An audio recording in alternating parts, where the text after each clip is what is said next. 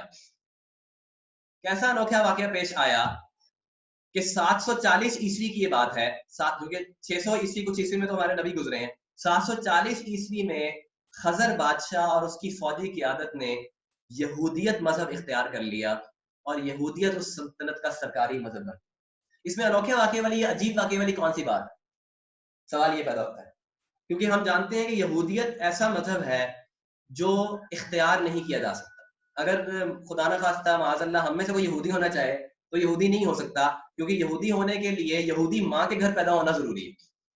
کیونکہ یہ یہود قوم جو ہے یہ بہت زیادہ نسل پرست ہے اور بہت زیادہ تکبر کرنے والی اور اپنی نسل پر بڑا فخر کرنے والی ہے کہ ہم حضرت ابراہیم علیہ السلام کی اولاد میں سے ہیں اور ہمارے اندر کوئی اور نسل شامل نہیں ہو سکتی, ہم پیور ہیں اور ہم اللہ کے چنے ہوئی قوم ہیں اور اللہ کے محبوب بندے ہیں. جیسا کہ انہوں نے کہا کہ وقالوا لن تمسنا النار الا ایاما معدودا, کہ ہمیں نہیں چھوئے گی جہنم کی آگ مگر چند دن.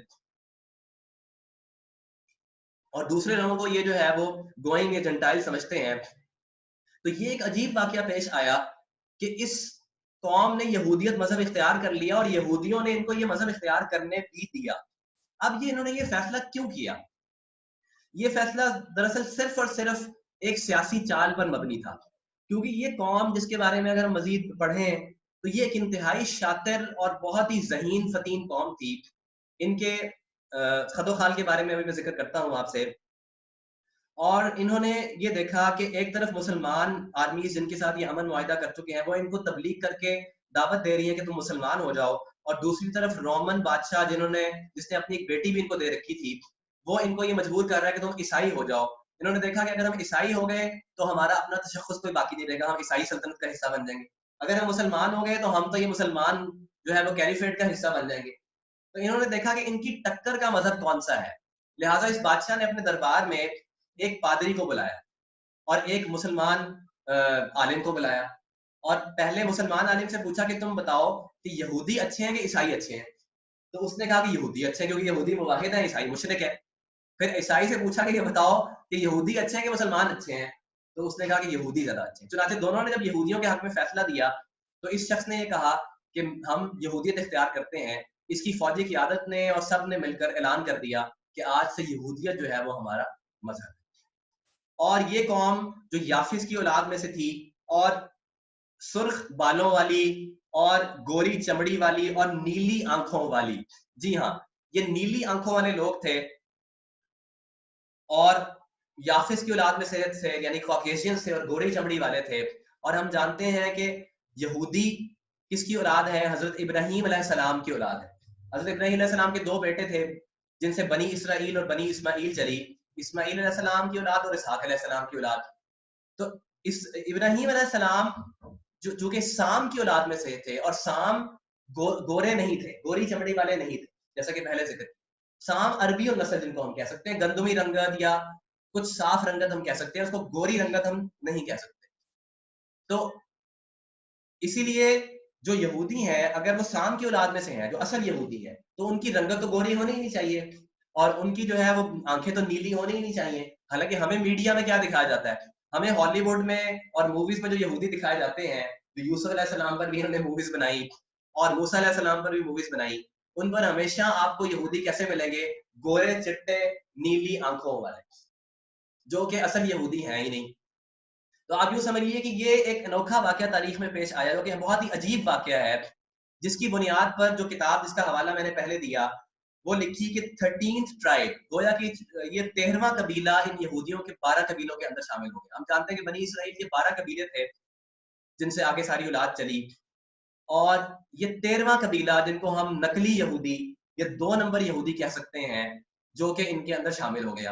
اور تاریخ اور جغرافی کے مطابق یہ وہی یوریشین نومیڈز میں سے ایک قبیلہ تھا جن کو ہم یاجوج ماجوج قرار دے چکے ہیں.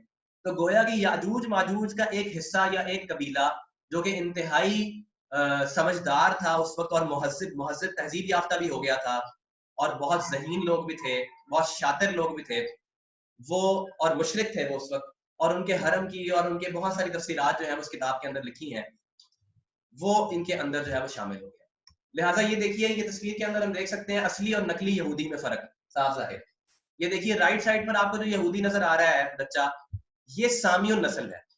اس کا رنگ اور اس کے خد و خال اور اس کے بال اور اس کی آنکھوں کا رنگ اور اس کی چہرے کی رنگت آپ دیکھ سکتے ہیں. اور دوسری جانب یہ دیکھیے, یہ ایک جو ہے وہ کوکیشین یہودی, یہ یورپین یہودی بھی اس کو ہم کہہ سکتے ہیں, یورپین جو ہے جو آپ کے سامنے بچہ نظر آ رہا ہے. نیلی آنکھیں یا سبز آنکھیں ہیں اس کی, اور اس کے بال بھی سنہرے ہیں اور رنگ بھی گورا ہے. تو لہٰذا یافس کی نسل جو ہے یہ یہود کے اندر شامل ہو گئی. یہ بات بھی ذکر کرتا رہوں کہ یہ جو آپ کو میں تحقیق ساری بتا رہا ہوں, ڈاکٹر اسرار صاحب اور عاریہ مقبول جان صاحب, وہ بھی جو ہے وہ اسی تحقیق کے حامی ہیں اور اپنے لیکچرز کے اندر وہ یہی بات کرتے نظر آتے ہیں. اگر آپ کبھی ان کے لیکچر سنیں تو آپ کو وہاں پر بھی اسی خزر قبیلے کا ذکر ملے گا, اور وہ کہتے ہیں کہ یہی خزر قبیلہ ہی یاجوج ماجوج تھا. یعنی وہ صرف اس قبیلے کو یاجوج ماجوج قرار دے دیتے ہیں, جو کہ اتنا درست نہیں ہوگا. بہرحال یہ یاجوج ماجوج میں سے یہ قبیلہ تھا. اور ان یہودیوں کو دنیا میں اب کیا کہا جاتا ہے یہ بھی ہمارے علم میں ہونا چاہیے. یہ اشکنازی یہودی کہلاتے ہیں. یہ دوہری چمڑی والے جتنے یہودی ہیں جن کو 2 نمبر یہودی ہم کہہ سکتے ہیں, یہ اشکنازی یہودی کہلاتے ہیں, یا اشکنازی جیوز بھی ان کو کہا جاتا ہے. اور حیران کن بات یہ ہے کہ یہ نسل ایک بہت ہی منفرد قسم کی نسل ہے جو دنیا کے باقی لوگوں سے ممتاز ہے. اور یورپ کے اکثر یہودی اور کچھ عیسائی خزر کی نسل سے تعلق رکھتے ہیں, یعنی اشکنازی ہیں. اور دنیا میں سے اس وقت ہر 10 میں سے 9واں یہودی اشکنازی ہے. یعنی اس قدر زیادہ ان کی تعداد ہے, جیسا کہ یاجوج ماجوج کی تعداد بھی بہت زیادہ ہوگی.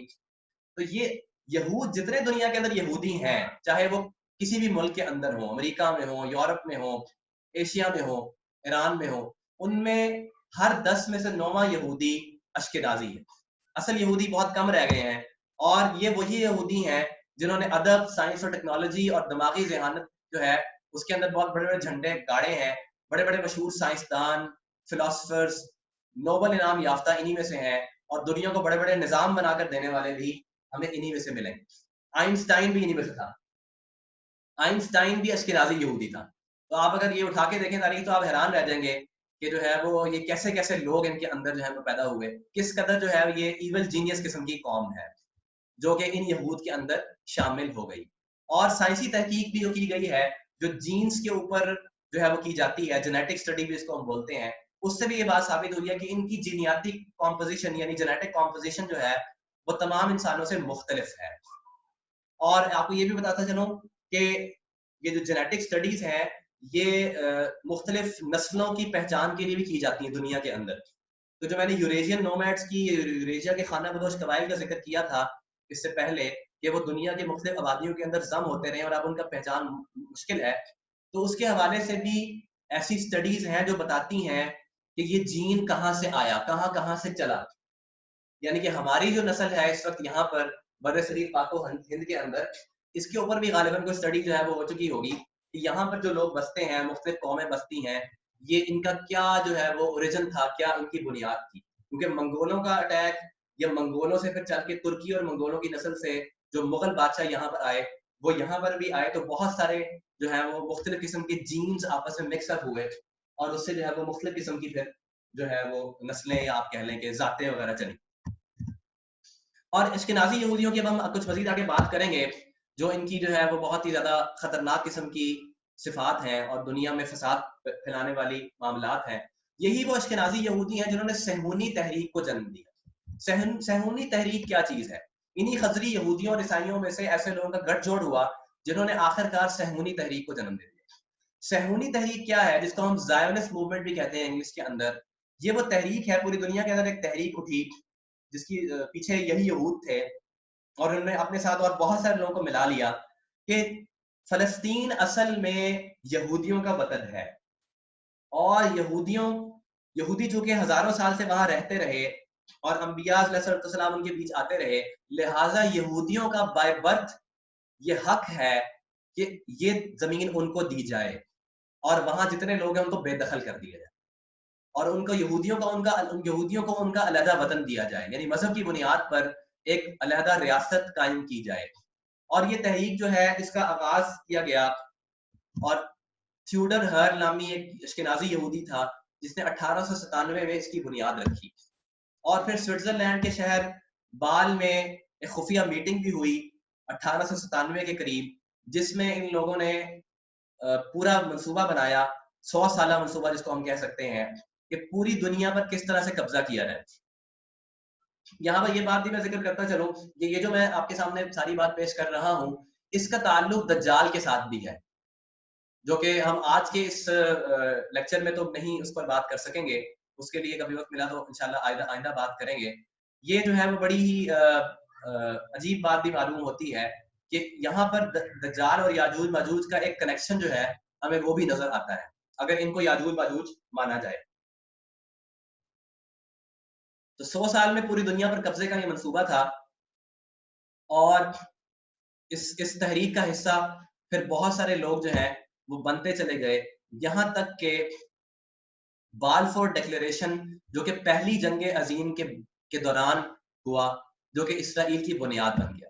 یہ ڈیکلیریشن اصل میں کیا تھا کہ جب پہلی جنگ عظیم ہوئی اور اس میں برطانیہ اور کی ریاست جو ہے اسے جنگ میں ہار کا سامنا کرنا پڑ رہا تھا ہنگری اور اس طرح کی جرمنی کے سامنے، تو اس وقت یہ یہودی، یہ صہیونی جو ہیں وہ انہوں حکومت کے پاس آئے اور ان سے کہا کہ ہم اس جنگ کے اندر امریکہ کو لے کر آ سکتے ہیں آپ کی مدد کے لیے، اگر آپ ہم اس معاہدے پر دستخط کر دیں۔ اور وہ معاہدہ جو ہے وہ انہوں نے جو ہے انہیں ضرورت تھی اس وقت، اور انہوں نے اس معاہدے پر دستخط کر دیا، جس کی وجہ سے حکومت برطانیہ کو اس بات کو ممکن بنانا تھا کہ اسرائیل کی بنیاد فلسطین کے اندر رکھی جائے۔ اور یہی ہوا کہ جب یہ ڈیکلیریشن یا یہ معاہدہ جو ہے دستخط ہو گیا تو اس کے نتیجے میں اسرائیل کا قیام، اسرائیل کی بنیادیں بھی رکھ دی گئیں 1948 کے اندر، اور ایک ماڈرن ویسٹرن سویلائزیشن بھی جو ہے وجود میں آ گئی۔ یعنی کہ یہ خباثت جو یہ اشکنازی یہودی یورپ کے اندر لے کر آئے تھے، اس کے نتیجے میں یورپ میں ایک انقلاب آنا شروع ہو گیا۔ وہ ایک فکری انقلاب بھی ہم اس کو کہہ سکتے ہیں، ایک رہنے سہنے کے اندر ایک پورا انقلاب تھا۔ جمہوریت بھی اسی انقلاب کا حصہ ہے، فیمنسٹ انقلاب، یعنی عورتوں کو ہر وہ کام کرنا چاہیے جو مرد کر سکتے ہیں، عورتوں کو جو ہے وہ ورکنگ وومن بنا دینا اور جو ہے فیلڈ کے اندر لے آنا، مردوں کے شانہ بشانہ لے آنا، اور جو ہے وہ سیکولر طرز فکر اور لادینیت، یہ پورے یورپ کے اندر جو ہے پھیلنا شروع ہو گئی۔ یعنی کہ ہم کہہ سکتے ہیں کہ یاجوج ماجوج کا جو غیر فطری اور فساد فی الارض کا جو ان کی بنیادی صفت تھی، وہ فساد فی الارض جو ہے وہ یہاں سے پھیلنا شروع ہوا، کیونکہ یہ نکل کر سب سے پہلے یورپ کے اندر ہی یہ والے یہودی پھیلے ہیں۔ اور اگر ہم دیکھیں کہ ہٹلر نے بھی جن یہودیوں کو مارنا شروع کیا وہ پولینڈ کے علاقے میں اور یورپ کے ان ملکوں کے علاقے میں تھے، اور وہاں سے پھر آہستہ آہستہ مغربی یورپ کے اندر یعنی برطانیہ اور فرانس کے اندر یہ یہودی جو ہے انہوں نے زور پکڑا، اور جن کی وجہ سے اسرائیل کا قیام وجود میں آیا، اور یہ ماڈرن ویسٹرن سویلائزیشن یعنی کہ یہ جدید مغربی تہذیب جو ہے یہ وجود میں آنا شروع ہوئی، اور یہود کی آباد کاری پھر ہونا شروع ہوئی، جو قرآنی آیت کی تصدیق کرتی ہے ان جدید محققین کے مطابق۔ آیت کو دوبارہ سامنے رکھیے، اس آیت میں کیا ذکر کیا گیا تھا کہ ہم نے ایک بستی کو ہلاک کرنے کے بعد اس پر ہم پر حرام کر دیا کہ وہ آئندہ کبھی نہیں لوٹیں گے یہاں تک کہ یاجوج ماجوج نہ کھول دیے جائیں۔ تو وہ یہ بات کرتے ہیں کہ 2000 سال کے بعد اس ہلاک شدہ بستی کی دوبارہ جو آبادی شروع ہوئی، تو یہ اس بات کی دلیل ہے کہ یاجوج ماجوج کھول دیے گئے تھے۔ پہلا یہودی 1919 میں اسرائیل میں واپس آ گیا۔ اور اب یہاں پر ایک اور بڑی دلچسپ حدیث جو ہم ذکر کرتے ہیں، جو جس سے تقویت ملتی ہے اس خیال کو، ان کی اس تحقیق کو، بحیرہ تبریہ کے بارے میں یاجوج ماجوج کے حوالے سے ایک حدیث ہے جو کتاب الفتن میں آتی ہے کہ حضرت زید بن اسلم اپنے والد حضرت اسلم رضی اللہ عنہ سے روایت کرتے ہیں کہ حضور اکرم صلی اللہ علیہ وسلم نے ارشاد فرمایا جب یاجوج ماجوج کا خروج ہوگا تو ان کا پہلا حصہ بحیرہ تبریہ پر گزرے گا اور اس کا سارا پانی پی جائے گا، اس کے بعد ان کا آخری حصہ وہاں سے گزرے گا تو وہ لوگ کہیں گے کہ لگتا ہے کبھی یہاں بھی پانی ہوتا تھا۔ بحیرہ تبریہ کہاں ہے؟ سوال یہ پیدا ہوتا ہے۔ جی ہاں، بحیرہ تبریہ اسرائیل میں ہے۔ وہی اسرائیل جہاں پر یہ یہودی آنا شروع ہوئے. اور آپ یہ دیکھیے کہ علامہ اقبال رحمہ اللہ نے بھی 20ویں صدی کے اندر جب یہ سارا معاملہ پیش آیا تو یہ شعر ارشاد فرمایا کہ کھل گئے یاجوج اور ماجوج کے لشکر تمام، چشم مسلم دیکھ لے تفسیر حرف ینسلون. گویا کہ علامہ اقبال کو بھی جو ہے وہ یہ بات سمجھ میں آ رہی تھی کہ یاجوج ماجوج کے لشکر جو ہیں وہ کھل گئے ہیں. شاید انہوں نے بھی اپنے وجدان سے اس بات کو سمجھ لیا تھا. یہ دیکھیے بحیرہ تبریہ ہے اور اس کا ایک نام سی آف گیلیلی ہے اور اس کا دوسرا نام لیک ٹائبیریس ہے یا لیک کینرٹ بھی ہے بحیرہ تبریہ سے. اور یہ نقشے کے مطابق آپ اگر دیکھیں تو یہ اسرائیل کے اندر یہ موجود ہے اور یہ ایک بہت بڑی جھیل ہے جس کی بنیاد پر اس کو سی بھی کہا جاتا ہے، اصل میں سمندر نہیں ہے. اور اگر آپ موجودہ نیوز رپورٹس کو پچھلے چند سال کی اٹھا کر دیکھیں تو حیران کن حد تک اس کا پانی، اس کا واٹر لیول جو ہے وہ نیچے جا چکا ہے. ایک زمانے میں جہاں پر سر تک پانی ہوتا تھا وہاں پر خشک زمین ہے. اس کی ویڈیو بھی ہم اگلے لیکچر میں انشاءاللہ آپ کو دکھائیں گے. اور اس کے پانی کم ہونے کی وجہ کیا ہے کہ انہی یہودیوں نے جو یہاں بسنا شروع ہوئے بے دریغ اس کا استعمال کیا. پورے اسرائیل کی واٹر سپلائی اس وقت بحیرہ تبریہ سے ہوتی ہے. اور دوسری بڑی وجہ یہ کہ انہوں نے صحرائی علاقے کے اندر جہاں پر نیچرلی گل و گلزار نہیں ہوتا، انہوں نے یہاں پر یہ دیکھیے پلانٹیشن کرنے کی کوشش کی ہے. انہوں نے صحرا کو گلستان بنانے کی کوشش کی ہے جس کی وجہ سے انہوں نے بہت زیادہ پانی اس کے اندر سے نکالا ہے اور اس کو کنزیوم بھی کرتے ہیں، اس کو استعمال بھی کرتے ہیں. گویا کہ یاجوج ماجوج کا یہ پہلا ریلا ہے یا مختلف ریلے ہیں جو یہاں پر آتے چلے جا رہے ہیں اور بحیرہ تبریہ کا پانی استعمال کرتے چلے جا رہے ہیں اور بحیرہ تبریہ کم ہوتا چلا جا رہا ہے. یہاں یہ بات نوٹ فرما لیں کہ اسی بحیرہ تبریہ کی دجال کی نشانی کے حوالے سے ایک خاص اہمیت ہے جس میں اس کے خشک ہو جانے کا تذکرہ ہے، جس کے بعد دجال آئے گا. گویا کہ یہاں پر بھی ہمیں یاجوج ماجوج اور دجال کا ایک کنیکشن نظر آتا ہے کہ کس طرح یاجوج ماجوج جو ہیں وہ بحیرہ تبریہ کو خالی کرتے چلے جا رہے ہیں اور جب وہ اس کو مکمل طور پہ خالی کر دیں گے اور ان کے مزید ریلے بھی باقی ہوں گے اور پھر دجال جو ہے وہ آ جائے گا. اور یہاں پر ہمیں جو ہے وہ میری بات تقریباً ختم ہونے والی ہے، بس اپنی بات کو سمیٹتا ہوں کہ دنیا کے مادی وسائل پر قبضہ اور فتنے کا پھیلاؤ یہ بھی ہمیں نظر آتا ہے کہ کیسے یاجوج ماجوج جو ہیں وہ دنیا میں پھیلیں گے. جیسا کہ ذکر ہوتا ہے کہ وہ سب کھا پی جائیں گے سب کچھ اور کوئی چیز چھوڑیں گے نہیں. تو یہ بھی جو ہے وہ ایک علامتی طور پر اگر اس کو دیکھا جائے اور اس کی تطبیق کی جا سکتی ہے کہ یہ مادی وسائل پر قبضہ ہے اور دنیا بھر میں فتنے کا پھیلاؤ ہے. گویا کہ ان یہودیوں نے پھر آہستہ آہستہ یورپ اور امریکہ کو اپنے قبضے میں لیا اور ان کے تمام بحری بری اور فضائی وسائل پر تسلط حاصل کر لیا. اور یورپ اور امریکہ میں بڑے بڑے انقلابات کے تانے بانے بننے والے اور عیسائیت کو کھوکھلا کرنے والے بھی یہی لوگ ہیں. یورپ کے اندر ایک زمانے میں کلیسا کی حکومت ہوا کرتی تھی اور یورپ کے لوگ جو ہے تھے وہ جیسے بھی عیسائی تھے لیکن ایک عیسائیت پر چلنے والے اور عیسائیت کو ماننے والے اور خدا کی ذات پر یقین رکھنے والے. لیکن اب حال یہ ہے کہ ایک کثیر تعداد خدا کے وجود سے ہی منکر ہو چکی ہے. جو عیسائی رہ بھی گئے ہیں وہ برائے نام عیسائی ہیں، جو ہے وہ حضرت عیسیٰ علیہ السلام کا بھی مذاق اڑاتے نظر آتے ہیں اور صرف جو ہے وہ خاص موقعوں کے اوپر چرچ میں جاتے نظر آتے ہیں. لہٰذا لادینیت اور سیکولرزم اور دہریت جو ہے وہ پورے یورپ پہ چھا چکی ہے اور پھر یورپ تک محدود نہیں رہی بلکہ ان لوگوں نے اپنے اس طرز فکر کو، اپنے اس طرز زندگی کو گلوبلائزیشن کے ذریعے عام کرنا شروع کر دیا. جب سے گلوبلائزیشن میں ٹیلی ویژن کا اور الیکٹرانک میڈیا کا ایک بہت بڑا ہاتھ ہے جس کے ایجاد ہو جانے کے بعد ہم دیکھتے ہیں کہ وہی طرز زندگی جو ان غیر فطری طرز زندگی تھا وہ موویز کے ذریعے سے اور پروگرامز کے ذریعے سے کس طرح سے جو ہے وہ عام کر دیا گیا ہے. ہمیں وہی غیر فطری طرز زندگی اب دنیا بھر کے اندر نظر آتا ہے. گویا کہ ایک انٹرنیشنل طرز زندگی ہے جس میں خدا کا کوئی وجود نہیں، جس میں جو ہے وہ بغیر شادی کے رہا جا سکتا ہے، جس کے اندر ہم جنس پرستی ہے اور اس طرح کی تمام خباستیں جو ہیں وہ موجود ہیں. اور پھر فحاشی اور عریانی کا ایک سیلاب ہے اور موسیقی ہے اور حرام اور مشتبہ کھانا ہے اور فوڈ چینز ہیں. ایک جیسا طرز زندگی، ایک جیسا لباس ہمیں نظر آتا ہے کہ کس طرح جو ہے وہ ایک طرح کا لباس پوری دنیا کے اندر عام کر دیا گیا اور کس طرح سے جو ہے وہ فوڈ چینز پوری دنیا کے اندر پھیلا دی گئی. ایسا کھانا جس کے اندر جو ہے وہ کرپشن ہے، یعنی کہ ہم فساد کے ایک معنی کرپشن یا بگاڑ کے بھی ہوتے ہیں. تو کس طرح جو ہے وہ ہر چیز کے اندر ان لوگوں نے جو ہے وہ بگاڑ پیدا کر دیا. کھانے کے اندر بگاڑ، ایک تو حرام چیزوں کا شامل ہونا ہے اور دوسرا نیوٹریشنل ویلیو کا ختم ہو جانا ہے. یہ کھانے جو ہم کھاتے ہیں، یہ سنتھیٹک فوڈز ان کے اندر کوئی طاقت نہیں ہے، اور اصل جو کھانے تھے اور اصل جو چیزیں تھی اس سے جو ہے وہ ہمیں دور کر دیا گیا. تو یہ صرف ایک پہلو ہے کہ کس طرح سے جو ہے وہ فساد فی الارض کو جو ہے وہ گلوبلائزیشن کے لیے ان لوگوں نے، گلوبلائزیشن کے ذریعے ان لوگوں نے جو ہے وہ عام کیا. اور پھر ایک اور بڑی دلچسپ بات کہ ہر بلندی سے پھسلتے آنا کی تطبیق جو ہے وہ جدید دور کے مطابق کی ہے انہی جدید محققین نے، کہ یہ جدید ہم من کل حدب ینسلون سے مراد کیا ہے؟ ہر بلندی سے پھسلتے آنا گویا کہ سیٹلائٹ کے ذریعے حملہ آور ہوگا. تو ہم دیکھتے ہیں کہ ٹی وی نشریات اور جتنے دیگر مواصلاتی نظام ہیں یہ سارے کے سارے سیٹلائٹ کے ذریعے کنٹرول کیے جاتے ہیں، اور جو میزائل ٹیکنالوجی ہے اور دیگر ٹیکنالوجیز ہیں یہ ساری کی ساری بھی سیٹلائٹ کے ذریعے کنٹرول ہوتی ہیں.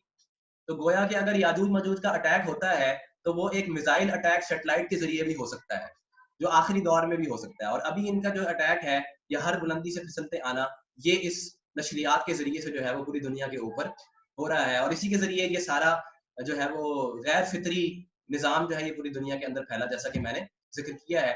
یہ ہم دیکھ سکتے ہیں کہ یہ کمپنیز اور یہ میڈیا کمپنیز اور یہ ملٹی نیشنلز اور یہ مختلف آئی ٹی کمپنیز نے کس طرح سے جو ہے وہ پوری دنیا کو اپنے کنٹرول کے اندر لیا ہے. اگرچہ ہم کہتے ہیں کہ اس کا تعلق یہود کے ساتھ ہے اور دجال کے ساتھ ہے، لیکن اگر یہ انہی یہودیوں کو، اشکنازی جیوز کو یاجوج ماجوج مانا جائے تو یہ کس طرح سے جو ہے وہ ہم دیکھ سکتے ہیں کہ یہ پوری دنیا کی وسائل کو اپنے قبضے میں لینے کی یہ کاوش جو ہے ہمیں نظر آتی ہے.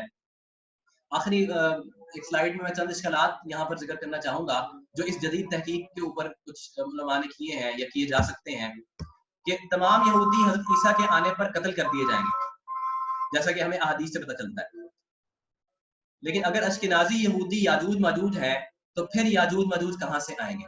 اگر صرف ان اشکنازی یہودی کو یاجوج ماجوج مانا جائے تو یہ سارے تو قتل ہو جائیں گے، کیونکہ یہ یہود کے حکم میں داخل ہیں اور یہ یہودیت مذہب جو ہے وہ اختیار کر چکے ہیں کئی سالوں سے، کئی سو سالوں سے.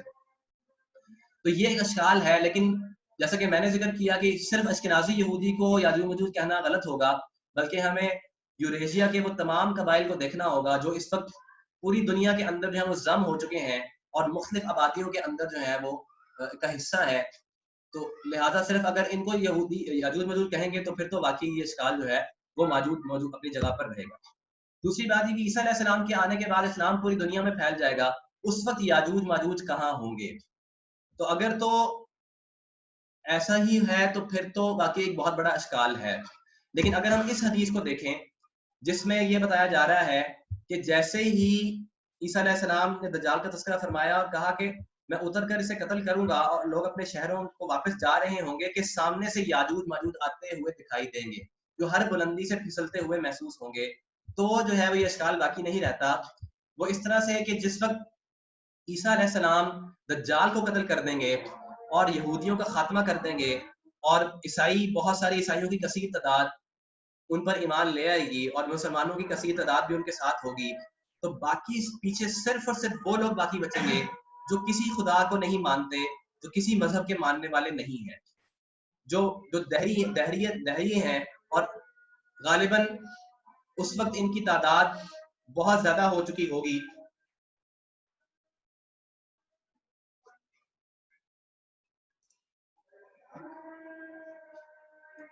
اور غالباً اس وقت ان کی تعداد بہت زیادہ ہو چکی ہوگی اور یہ ان کا ایک آرگنائزڈ ملٹری اٹیمپٹ ہوگی.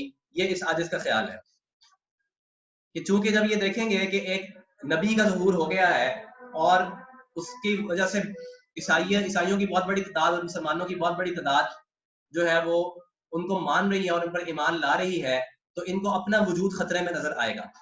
اور یہ سارے لوگ جو کہ ایک ملکوں کے مالک بھی ہیں اور ایک جو ہے وہ ایک بہت بڑی، اس میں چائنا والے بھی شامل ہو سکتے ہیں، اس میں پورا ایسٹ ایشیا بھی شامل ہو سکتا ہے، یعنی وہ تمام لوگ جو آپ دیکھ سکتے ہیں کہ جو ایک غیر فطری زندگی گزار رہے ہیں. اور چائنا اور کوریا کے لوگوں کو بھی جو کہا جاتا ہے یاجوج ماجوج، تو وہ بھی اس میں کوئی بعید قیاس نہیں ہے کہ وہ بھی جو طرز زندگی گزار رہے ہیں وہ بھی غیر فطری ہے. لیکن صرف ایک خاص قوم کو، جیسا کہ میں بار بار عرض کر رہا ہوں، یاجوج ماجوج کہنا اس وقت درست نہیں ہوگا. اور ہم یہ بھی کہہ سکتے ہیں کہ یاجوج ماجوج کا طرز زندگی جس نے اپنا لیا ہے، چاہے وہ شخص پاکستان کا رہنے والا ہو یا انڈیا کا رہنے والا ہو یا کسی بھی ملک کا رہنے والا ہو، جس شخص نے وہی لادینیت کو اپنا لیا ہے، اور دہریت کا شکار ہو گیا، جیسا کہ پاکستان میں اس وقت دہریوں کی تعداد بڑھتی چلی جا رہی ہے اور لبرلز کی تعداد بڑھتی چلی جا رہی ہے، وہ بھی یاجوج ماجوج کے حکم میں ہی داخل. اور یہی وجہ ہے کہ حضرت آدم علیہ السلام کے ہر 1000 میں سے بیٹوں میں سے ہر 1000 میں سے 999 یاجوج ماجوج ہی ہوں گے، یعنی کہ قیامت آنے تک ان کی تعداد میں اضافہ ہوتا چلا جائے گا. اور جیسا کہ ہم دیکھ رہے ہیں کہ کس قدر تیزی سے جو ہے وہ اس دہریت کا فتنہ اور لادین کا فتنہ پوری دنیا کے اندر پھیل رہا ہے، اور ایک کثیر آبادی جو ہے وہ لادین ہے. اور جو ویسٹرن ورلڈ کے اندر عیسائی ہیں وہ بھی تقریباً لادین ہو چکے ہیں. آخری بات یہ عرض کروں گا کہ ہم اس فتنے سے کیسے بچیں. ہم اس فتنے سے کیسے بچ سکتے ہیں؟ ہمیں وہ طرز زندگی اختیار کرنا ہوگا جو یاجوج ماجوج کے طرز زندگی کے بالکل مخالف ہے. یہ یوں کہہ لیجیے کہ یاجوج ماجوج کے طرز زندگی کو اختیار کرنے سے ہمیں بچنا ہوگا کہ کہیں معاذ اللہ ہم بھی انہی میں شمار نہ ہونا شروع ہو جائیں. اور اس کا سب سے بہترین حل کیا ہے کہ ہم سنت طرز زندگی کو اپنا لیں. یاد رکھیے کہ اسلام دین فطرت ہے، بالکل فطرت کے عین مطابق اللہ سبحانہ و تعالیٰ نے ہمارے لیے احکام نازل کیے ہیں. اللہ سے بہتر ہمیں کوئی نہیں جانتا. اللہ تعالیٰ جانتے ہیں کہ کیا حکم ہمارے لیے بہتر ہے اور کیا ہمارے لیے نقصان دہ ہے. زندگی گزارنے کا کون سا طریقہ ہمارے اپنے لیے فائدہ مند ہے دنیا میں بھی اور آخرت میں بھی، وہ طریقہ اللہ تعالیٰ نے اپنے محبوب صلی اللہ علیہ وسلم کے ذریعے ہم تک پہنچایا ہے، اور یہی اسی طریقے کا نام سنت ہے. اگر ہم سنت کو مضبوطی سے تھام لیں اور اپنی اولادوں کو بھی سنت پہ چلانے کی فکر کریں اور ان کے لیے بھی ایسا ماحول مہیا کریں تو ہم یقیناً اس فتنے سے بچ سکتے ہیں. اور اس کے ساتھ ساتھ یہ سیٹلائٹ کے ذریعے سے اور انٹرنیٹ اور میڈیا کے ذریعے سے جو فتنہ یاجوج ماجوج کا ہمارے اوپر مسلط کیا جا رہا ہے، جو غیر فطری طرز زندگی ہے اور فکری ارتداد ہے، اس سے بچانے کے لیے اور اس سے بچنے کے لیے جو ہے وہ ہمیں کوشش کرنی ہوگی. ہمیں نیک لوگوں کی صحبت اور مجالس اختیار کرنی ہوگی، ہمیں علماء کے ساتھ جڑنا ہوگا، اپنی اولادوں کو بھی ان کے ساتھ ان مجالس کے اندر لے کے جانا ہو. اور جیسے مختلف دروس ہوتے ہیں، ہفتہ وار ایک درس کے اندر جو ہے ہم ضرور شامل ہوں، اس کو اپنے لیے ایک اپنے فتنے سے بچاؤ کا ذریعہ سمجھیں، اپنے لیے ایک دوست سمجھیں. اللہ تعالیٰ ہمیں اور ہماری اولادوں کو اور آنے والی نسلوں کو اس فتنے سے محفوظ فرمائے اور ہمیں اس کے خلاف کوشش کرنے کی توفیق نصیب فرمائے. وآخر دعوانا الحمد للہ رب العالمین.